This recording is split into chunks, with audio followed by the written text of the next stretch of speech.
Welcome to the podcast. We talk about all the things that are hidden in the shadows. This is Isaac, and on this bonus episode, I am joined by Dylan from Paranormal Thoughts Podcast. What's going on, dude?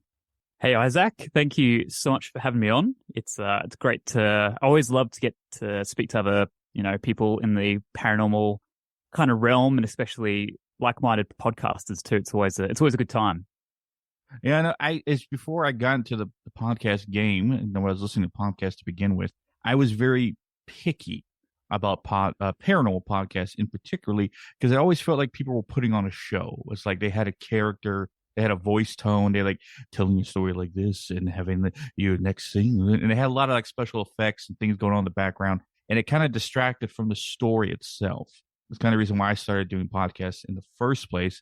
Well, at the time, it was like 2019 and 2020, so paranormal podcasts have changed, and a lot of new ones have come out of COVID, like majority of podcasts have, because really no one had anything else to do. When I listened to yours, you had a genuine interviewer kind of, I don't know the right way to put it. You were extremely intrigued by the guests that you bring on and the subjects you talk about. You're trying less to put on a show and trying to get more information is what I liked when I listened to yours. Especially the episode with, I forget their names, but they were considered like the modern day Ed and Lorraine Warren, the detective, and his wife.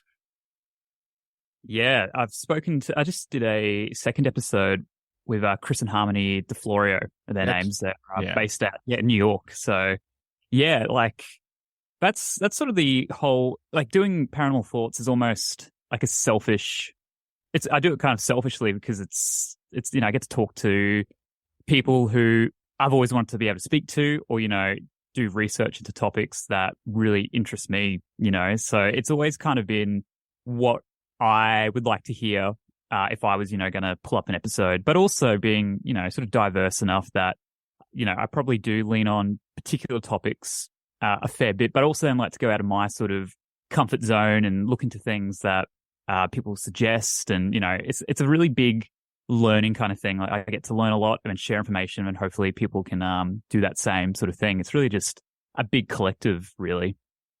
And what started you in the podcast game altogether? So it's always a funny one, this. So like my background is like a musician, audio production. So I'm like an audio producer for radio.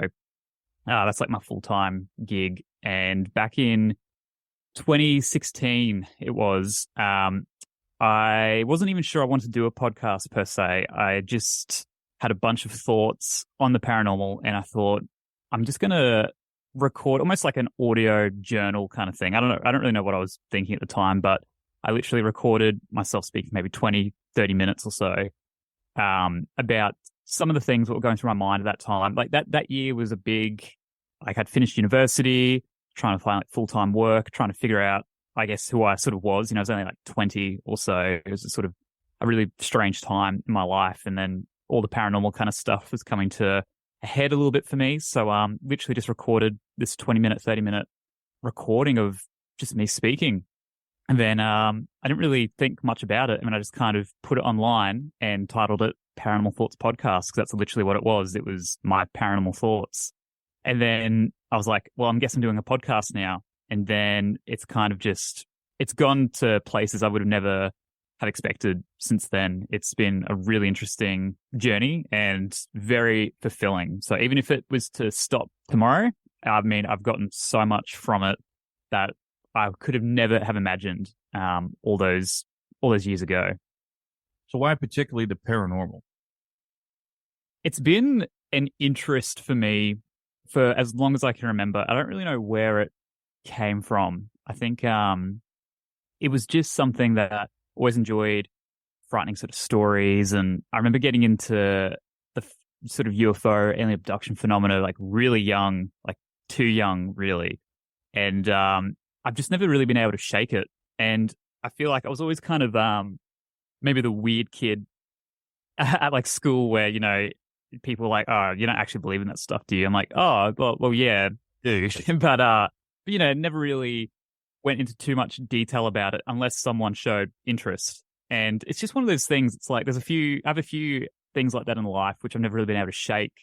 And it's kind of cool now to do the podcast because you find your audience, you find that niche, and there's people who are far more obsessed with it than I am. So it's like you really find your people, and it's pretty amazing. But yeah, why the paranormal? I don't really know. I feel like it is something that is sort of subconsciously maybe drawing me towards it. It's hard to explain. It's kind of like sometimes you go through stages with it where you're really invested and then you kind of need to like step away a bit. But at the end of the day, I feel like it is always kind of drawing me back, and I'm sort of meant to be doing something within it.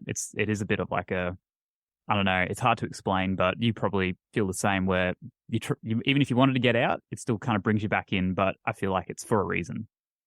Well, I can't get out for the simple reason of being is that everything I've experienced in my entire life, because I've lived with the paranormal since I was a kid, and including my wife. She's psychic, so she's been with the paranormal since she was a child her entire life. So it's nothing we could ever escape. And the things that we've experienced in the last couple of years, there's no refusing that this exists or not. We know it does. And there's no putting back on the blindfold, essentially. Like, we have been exposed to everything out there, and so much so that it'd be basically lying to ourselves to the highest degree to convince ourselves otherwise. It's kind of why we are in basically doing what we do when it comes to our paranormal podcast, essentially because just nothing really else our lives are lived with at the time. I won't say we're obsessed. It's just it is a natural point of life for us now. But at least you want to ask people about the paranormal, why they chose it, because maybe they've had an experience. Have you ever had something paranormal experience happen to you? Yeah, I've had a fair few different things, and things which are maybe more maybe easy to explain as well. But I guess it all kind of starts with being young, and I guess living in a house that had activity at certain times. It wasn't an old house by any means, but we did have a stint there for a few years where a lot of relatives were passing. And I feel like after their passing, there'd be this heightened sense of activity for weeks or months. And then it would kind of just fizzle away from things being moved to hearing footsteps upstairs while we were all downstairs.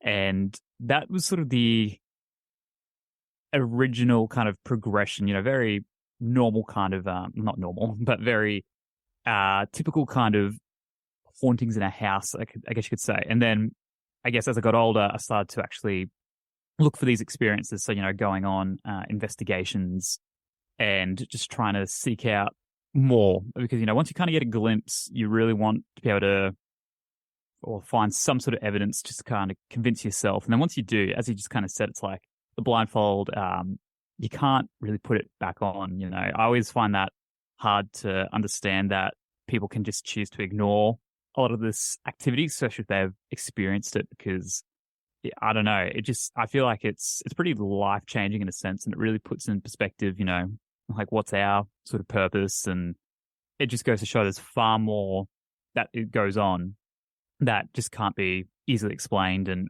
for me, that's exciting, that I want to try to find answers, or, just to sort of better understand. But yeah, from those sort of initial experiences, I've since, I even did a podcast where we went and did a paranormal investigation with a paranormal investigating team. And even in that, we got some interesting audio captured where, unfortunately, it doesn't always come through as well, through an audio recorder in comparison to being in the room. But we did capture a few bits and pieces. The weirdest thing, I think, I came away from that investigation. We did that investigation was in South Australia at a railroad museum.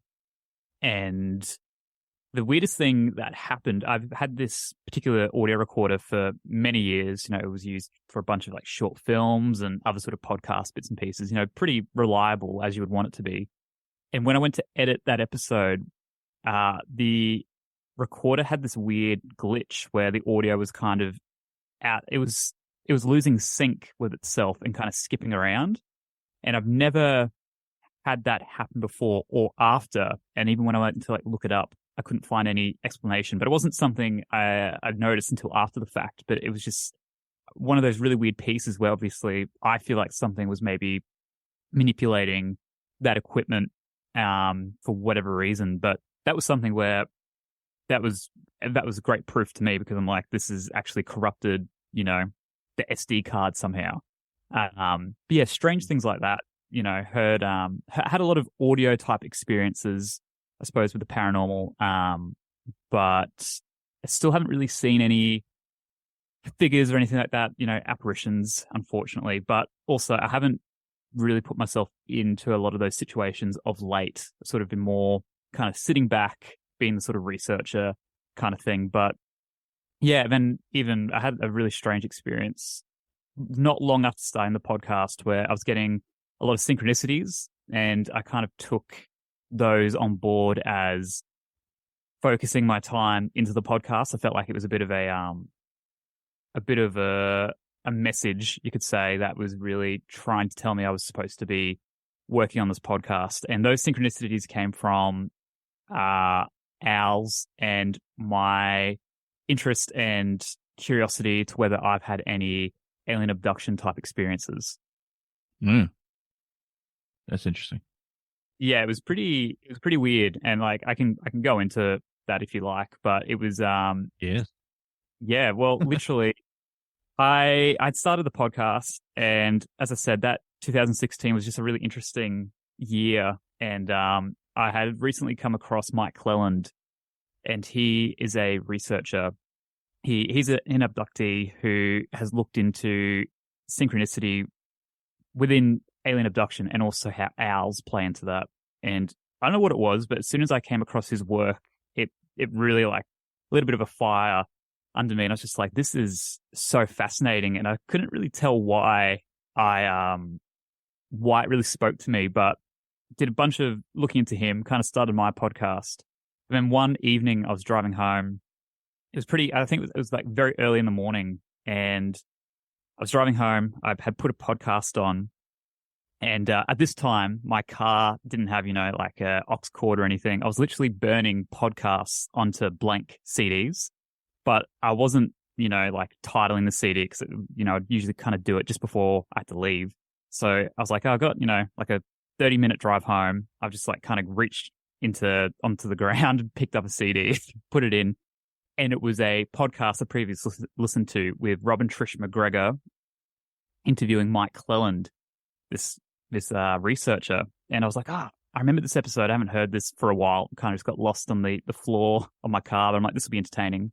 So they're talking about the concept of synchronicity showing itself through a lot of alien abduction cases. So I'm listening to that thinking, well, this is really interesting, because this is kind of where all this kind of started for me, kind of starting the podcast, and, it was all just that kind of weird time. And then I started thinking back to whether or not I've had an experience. And, I can say I don't think I have necessarily, but if I have had, I don't have any memory of it. But that could also play into the hand of this kind of stuff as well, because that's a typical thing, people not having a memory. But when you're sort of drawn to something so much, I feel like maybe there could be something a bit more at play there. So I'm listening to this podcast about synchronicity, aliens, and Mike Cleland being the guy who has done research into the whole owl phenomena, people seeing owls, physical and also, maybe in a lot of different ways, all surrounding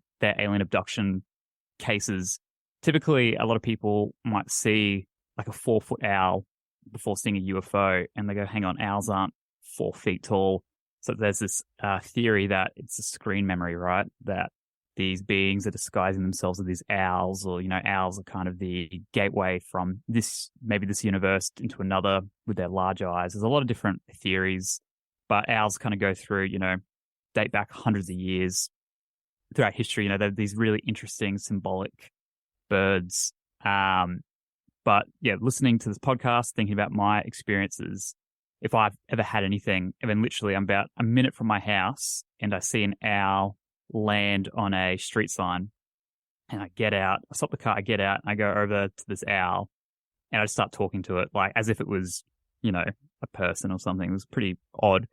But I took this weird kind of synchronicity type event me thinking about my alien abduction, sort of where I might sit with that, having listened to an interview with the guy who kind of was doing all this information, all this research rather, and then seeing an owl all within, like a half an hour kind of period was it was hard to sort of deny that the universe wasn't trying to tell me something then. Then for the next, 3 days, there was a bunch of really strange things where I saw another owl. I mean, I've lived in this area like most of my whole life. Never had seen an owl before or like after these events. Yes, I saw another owl.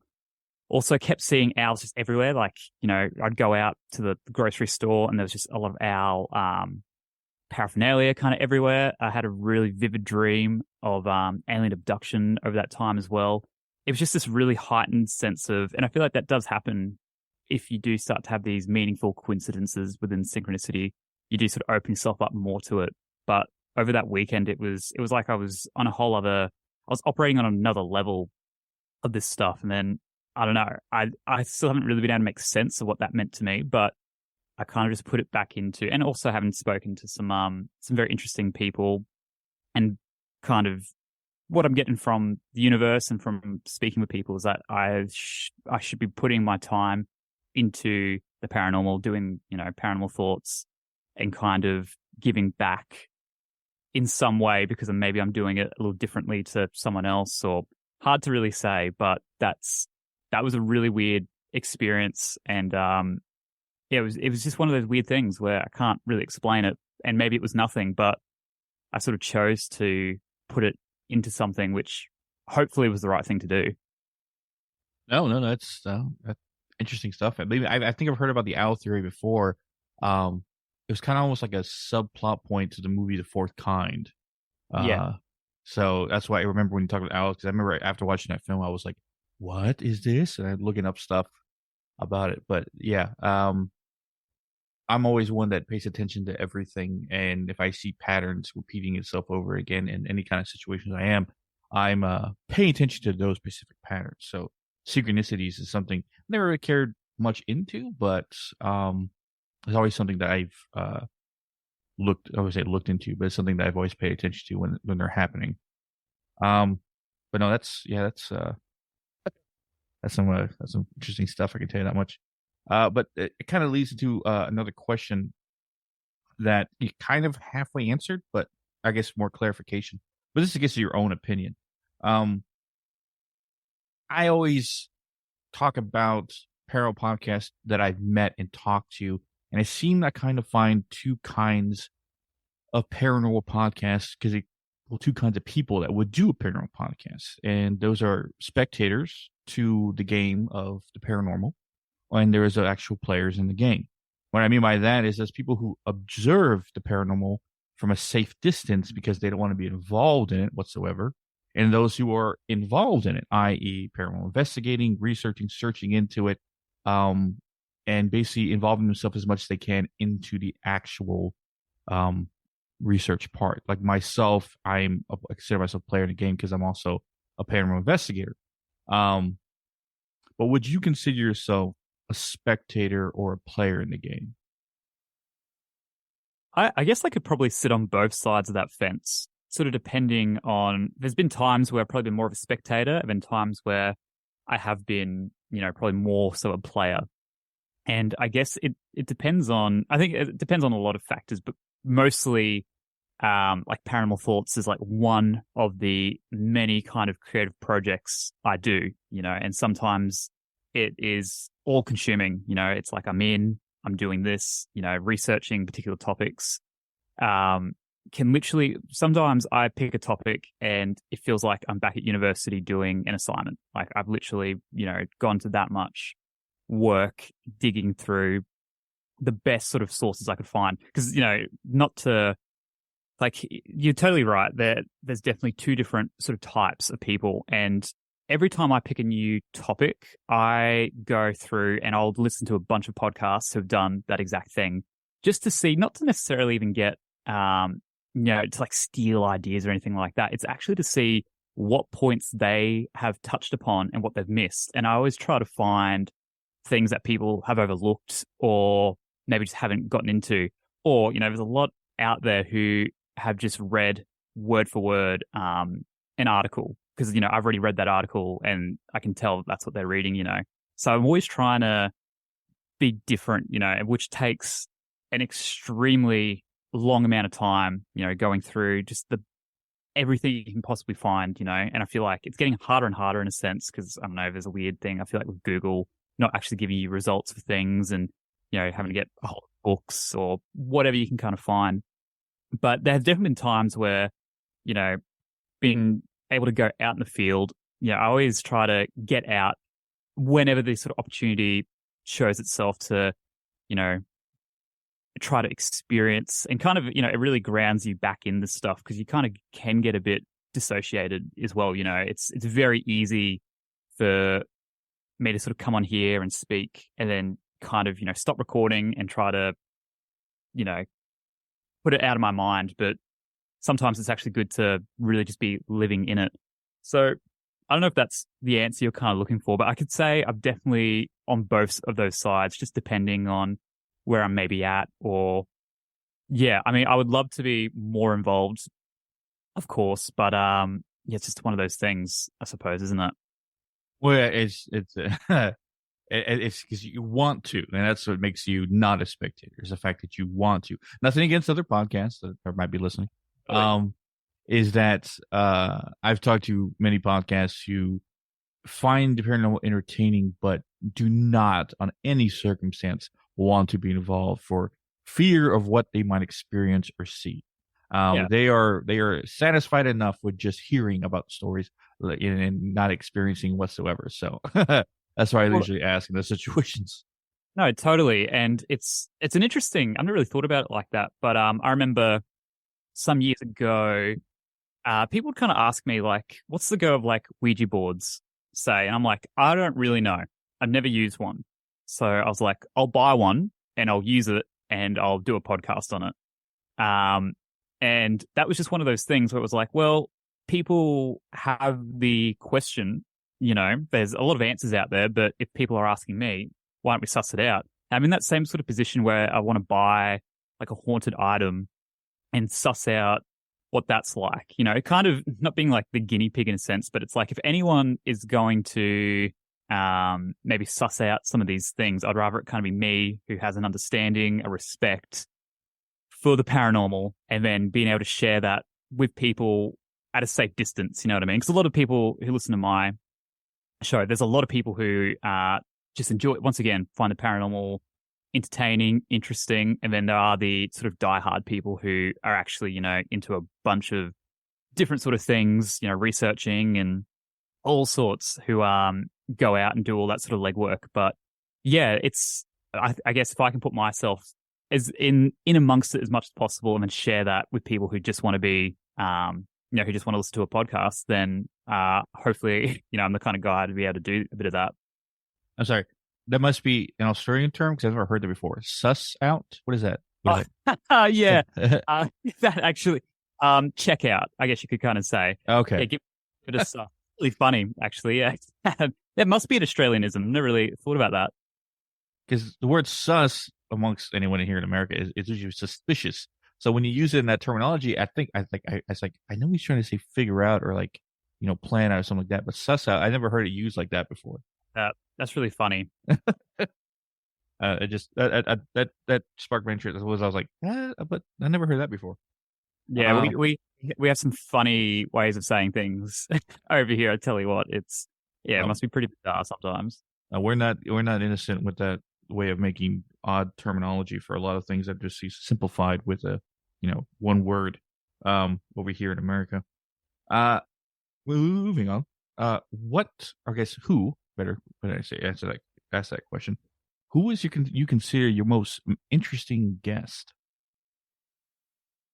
Oh, I feel like this probably changes time and time again. I mean, once again, having, as we just mentioned earlier, Chris and Harmony DeFlorio, the exorcists, who I've just spoken to. I think I've spoken to them twice within about 2 years, and I kind of want to do that maybe every 2 years because they're currently working in the field of going to people who are kind of at the wit's end, people who are having these very, I guess you could say, extreme hauntings.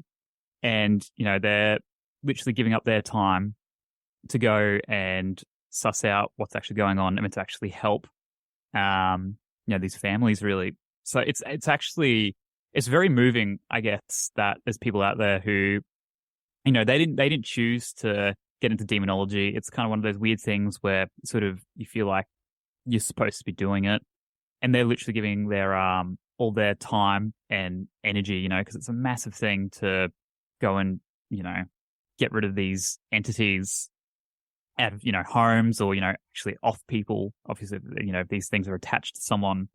But yeah, speaking to and like the whole demonology kind of thing, I feel like is a very interesting, very popular topic at the moment too. So anytime I get to do that, I even did like a round table discussion with a bunch of demonologists the other year, and there were 3 very different people. Like someone was like a proper kind of like Satanist practicing all the sort of dark kind of magic, and someone was a bit more of from it's very sort of different people anyway. But that stuff, I love doing that. One thing I do all the time, and this is something that other podcasts sometimes do as well, and some don't. I always kind of want to avoid speaking to experts as much as possible, unless they have like a very interesting kind of point of view. Because I feel like sometimes it can be a bit like, this researcher is putting out a new book. So they're sort of doing the whole book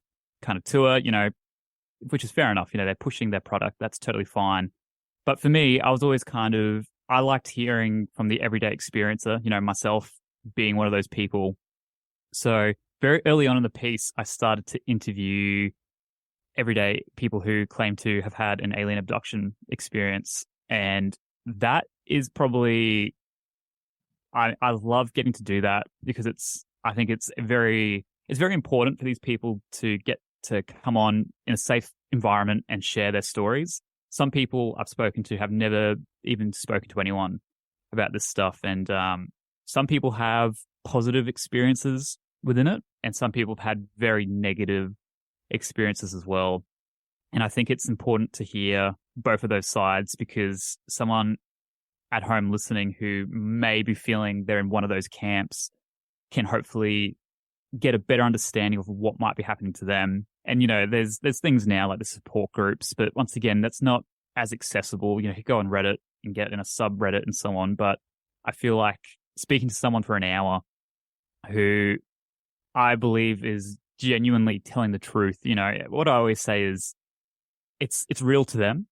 Maybe this isn't a physical thing that's happened to this particular person, but there must be something going on within that. And I think it's worth talking about. And even how broad that whole topic is, I had no idea until I started to speak to everyday people, because if you follow, say, some researchers' point of view on alien abduction, they've probably got not so much an agenda, but they're looking within a certain area. They're probably finding certain cases that fit whatever, that book is about or kind of what have you. But when you kind of just speak to many different people from many different walks of life, there are these interconnecting threads, but it's really surprising to see how different everything is, from maybe what these beings look like or how they interact or how they operate, the types of things that people see or hear or even smell during these experiences, and even just the weird things kind of leading up and then afterwards as well. It makes it, I wish I could say I've found more of an answer to what is actually going on within the abduction phenomena, but I feel like it's probably left more questions in a sense, which I guess that's just, comes with the line of work. But that's the stuff that I'm really passionate about. And that's the sort of, when I do those episodes, people reach out and they get, people are really positive about it and are really appreciative. And at the end of the day, if that's what I can do, it's kind of be a vessel for this stuff and allow people to safely get this information from people I believe to be legit, then that's such a win for me. And I love getting to do that. So probably there's not so much maybe one guest amongst all of that, it's kind of maybe the whole collective of, and those episodes are called Interview with an Abductee. So that's probably that whole kind of subcategory of paranormal thoughts that all as a whole, that's probably my favorite stuff I get to do. And I feel like the most important stuff I can really put out there. Yeah, that's with them. Yeah, especially good. I've done over 100 or something episodes since 2020, and one guest I always say is most interesting because no one's yet to top him, and that doesn't go against anything of my other guests that I've had on the show, but so far no one is able to top Carl Johnson, who I've had on the podcast. You know who Carl Johnson is? All right, please fill me in. Carl Johnson, I forgot his name of his brother, Carl. It's him and his brother. Were paranormal investigators in the early times of the 60s and stuff like that. They were the ones that found the Conjuring house and told the Warrens about it in the first place. And if it weren't for the Johnsons, the brothers, the Warrens would have never known about the Conjuring house, and they would never been so famous from it. From other cases, yes, but for the Conjuring house, no. It's Carl and his brother is the one who found it in the first place, and they told Ed and Lorraine Warren about it. I feel like I have heard similar things. I'm not sure if it was even from them, but I feel like there's been other paranormal investigators who kind of always got in on the ground level before Ed and Lorraine kind of came in. But I feel like there's always someone, I feel like, in those cases who was in first, and then Ed and Lorraine would kind of come in and maybe take the spotlight a little bit, just because they were just this powerhouse, weren't they? It's this couple that really put, demonology, the paranormal, on the map. Yeah. But Carl wasn't bitter about it. He actually worked with the Warrens for a while up until the point. But no, Carl's been in the paranormal game longer. I think both me and you have been alive. So hearing his perspective, all his cases that he's ever done, there should be movies made about him from the stuff he's done. But I love that. Even just him being in the game so early on, like how things would have changed, even just the public perception of you, that's so interesting. Yeah. But no, after talking to him, it was the reason why I got into demonology in the first place. That kind of pushed me forth into what I do now with my paranormal team, and kind of what separates my paranormal team, separates us from every other single paranormal team in the world. But like I told you off video or off recording, that's something I want to talk to you about afterwards. So, but everyone else who's listened to the podcast, or even listen to the Shadow Walker series, knows exactly what I'm talking about. So more bait for the hook for you there. But what are your future plans with the podcast? I guess for me, just trying to host as regularly as possible. Like that's always a big one, just putting out. My thing is, I would rather sit on an episode for a while and really have it as a polished piece. I don't just, and I'm not saying that other people do this by any means, but I'm a bit of a perfectionist, I suppose. So I take time, and my whole thing's kind of just like quality over quantity. But I know people want more, so I'm always kind of leaving people with that, which not a bad position sort of be in. But yeah, just give people more. I guess I'm trying to find different ideas as well. Like once again, maybe getting back out and trying to do some more investigating on a podcast, things of that sort of nature. Also, just finding guests who maybe haven't been able to have a voice, and that's always an interesting and difficult kind of task to do, because you might be speaking to someone for quite a while, and then it sounds like they want to come on and share this, insane account that, I feel like a lot of people could get something from, or maybe benefit from, and then they don't want to do it, or they go cold. This is the thing. There's a lot of time spent in the background. Like the best part about doing the podcast is doing what we're doing right now, is like speaking into the mic, sharing your thoughts, your opinions, these stories, this evidence. But that is the tiniest fraction of doing a podcast. It's the best part, but it's also the shortest. The legwork for everything else is insane. And that's why, these really large, successful podcasts have teams, But as you guys know, it's just a lot of work, but it's work you want to do because you want to put out the best sort of product that you possibly can. Yeah. I know all too well. I would love to keep putting episodes out on time, but our outside responsibilities, not work, what we do for our paranormal team, take priority over the podcast. And I'm not saying it's showing, but it does make it difficult to get episodes out on time. But we always make sure to get an episode out for people who are listening. So because we know a lot of listeners are interested in exactly what's going on and stuff like that. So I'm assuming the same with your listeners as well. Yeah, if you go quiet for too long, people start to panic too. I found during the bushfires over here, I think it was at the beginning of 2020, maybe the end of 2019. I hadn't posted because it was kind of over that Christmas period as well. I'd gone abroad on a holiday, and I guess people in the States started to see that Australia was on fire, and people were like, "Are you okay? You haven't posted. Is everything fine?" I'm like, "I'm actually in England currently. I'm not even anywhere near any of this." But that's the kind of that's the perception that people have. It's like if you don't post, sometimes it's like, are they even alive? And I love that people go to the effort to be like, I might just check in on Dylan. That always makes me go all right, I've got something coming for you. Don't worry, it's all good. But yeah, I always find that pretty funny. Yeah. We have a few people like that will do that, but at least we try to post ahead of time and say, hey, we're taking a break for a week or so, or we give an excuse on why we've been not on, post an episode or something. Yeah. Yeah. But where can everybody find you? Anywhere where you get your podcast you currently listen to now, just Paranormal Thoughts Podcast.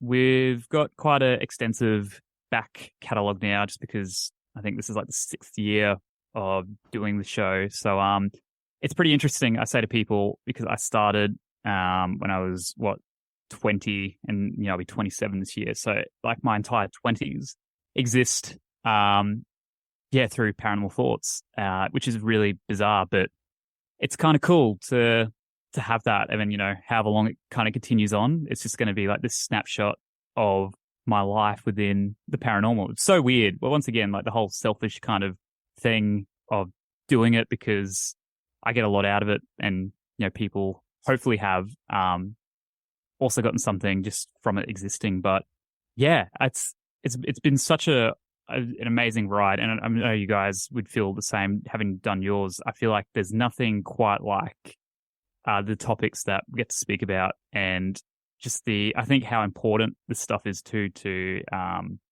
really get people across.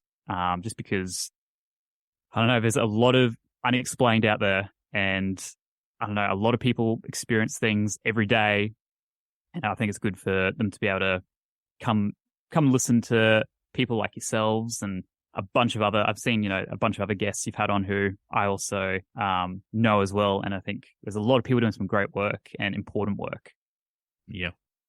Well, I appreciate you coming on. No, the pleasure is all mine. It's great to just meet other people in this industry. Honestly, I think it's so important that we all kind of reach out and just get to speak to one another. Yeah. And for all my avid listeners, go check out Paranormal Thoughts Podcast, anywhere you listen to podcasts, stuff like that. Funny enough, my podcast did episode. We did an episode about different podcasts to listen to. I think we're going to do a part 2 and probably include you on. Yeah, love it. Before the first hint, but yeah, I appreciate you coming on, and as always, we'll catch your Weirdos in the next one.